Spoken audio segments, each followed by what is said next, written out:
This week on Lemon's Car Spotting. Hey, it is Eric. It is Nick. This is Lemon's Car Spotting. You know what to do. You know what we do. Let's get right into it. And right off the bat, we have a dumpster and a waste management receptacle right next to each other. I see what you did.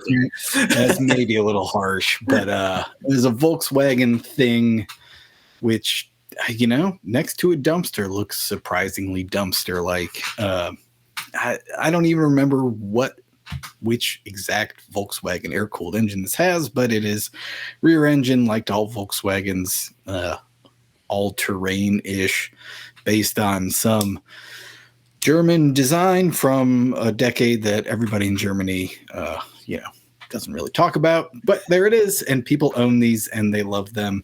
They're kind of cool in their own way. I don't know if you could ever really build one for Lemons, though. They're pretty hoopty in general. Yeah, of between the mainstream air-cooled VW options, Bug, Karmann Ghia, Thing, I think the Thing might be my favorite. Although you'll note that I'm not rushing out to buy one. It's a great car for someone else to have. Yeah, sure. All right, next up, from one end of the spectrum, one end of the spectrum to the other. God.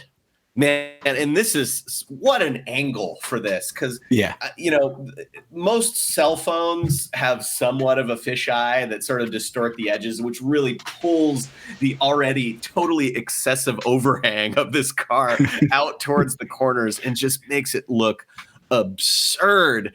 I couldn't have told you what this was. 714 Car Spotting claims it's a 69 Mercury Montego MX.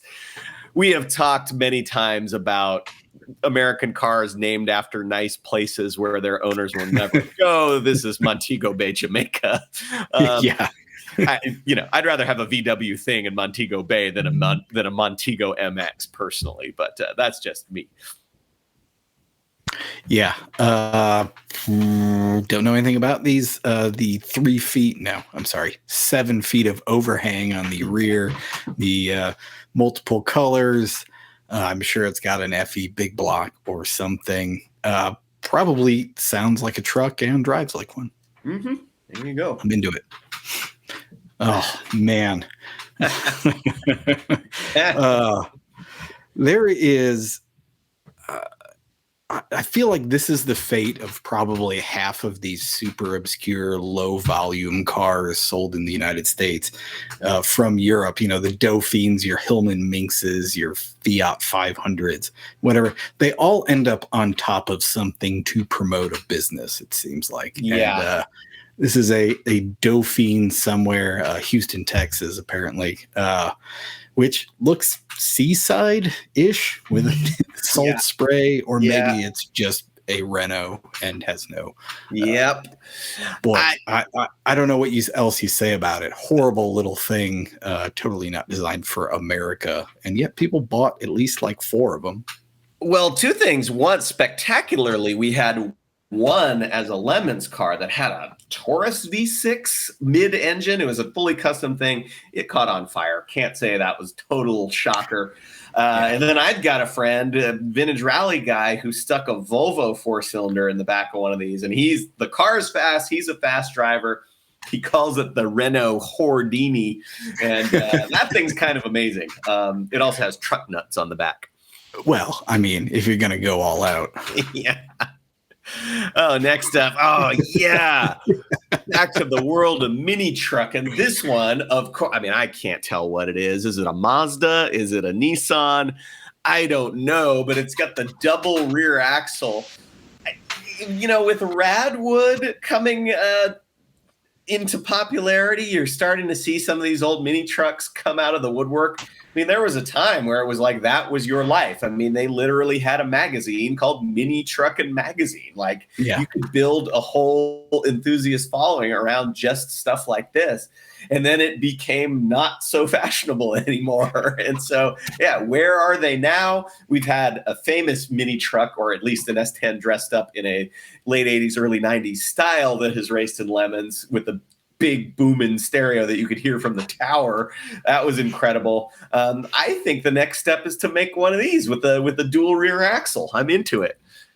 Yeah, we also had a Datsun 620 that had been a mini truck and had been converted back to a race truck. What I love about this one is you can obviously see where they cut two beds together by making the point in the middle of the wheel arch. It's pretty clever. Yeah, I mean, the workmanship, we talked about this in the last episode with the Shrek Caprice.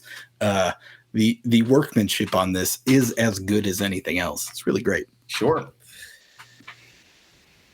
Oh, man. Yeah. This is the second one of these that Nick and I have been privy to in the last couple of weeks. Friend of Lemon's, Armand Bengal, spotted an Isuzu Stylist on the street and took a picture of it and was in the group chat with Nick and I. This car I did not even know it existed until Armand had sent that picture. I don't know anything about these other than Isuzu sold 1,500 of them in the United States, or it's some insanely low number. It looks vaguely like a Mitsubishi Mirage and a Ford Escort sedan got together and made a baby. I don't know. Perfect for Lemons, though. Super weird. The front grille has the 3 slats that are gigantic. It looks like a messed up robot, really, when you start looking at the grille.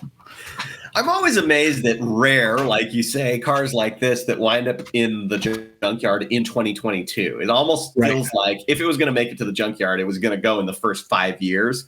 And then if it survived on the street after that, it was going to be owned by somebody who would keep it alive forever. So I don't know. Yeah. I don't know. Maybe there's an active Isuzu Stylist tuning community. Maybe there is. Oh, speaking of communities, this is a community that is unhappy with this person who owns this car, which apparently is an Eclipse? Question? Good Lord. I have been, and I think most Lemons people would be on the same page, that duct tape has many uses, but holding plastic modern car bumpers on is more or less the exclusive domain of zip ties. And if you start to try to use duct tape on the bumper, you wind up with this situation, which is not ideal for anybody involved. But boy, just living that Eclipse lifestyle can sometimes just get to you. And I think that it finally caught up with this person. Yeah. My favorite detail here is the, 5 p.m. on Friday decision to paint highlights on the car. And then it was obviously finished in the dark. The silver paint, not greatly applied here. Yeah, indeed. Yeah. Leave it right here, man, controlling the images, because I have the hooptiest car to pick. And boy, it doesn't get any hooptier than this. Even if the bumper was correctly attached and it was just the paint, this is kind of where every Mitsubishi Eclipse I've seen in the last 25 years has ended up after 5 years of existing in the world. They all have a bumper falling off. They all have half of a body kit applied. They're all kind of painted poorly just to keep it from rusting, which doesn't actually work. It is this writ large, which makes them great if you can put up with them for Lemons. Totally. Well, for the Lemons build, we talked about the potential tech issues with that thing. I don't know. We've seen that before, amazingly. I'm going, like I said, we've seen a couple of mini trucks, but we've never seen one with the double axle. And, you could put a hot tub in the back. You could just use it for storage. There's so many things you can go. There's so many directions you can go with this. Body on frame.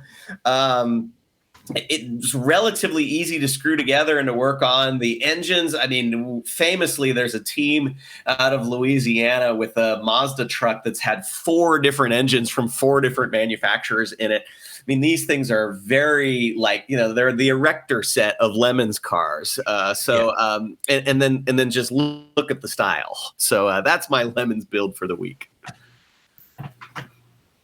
Can't argue with that. That's going to do it for Lemon's car spotting this week. We'll see you next Thursday. Go find an S10, convertibilize it, add an axle. There you go. It just can't be that hard.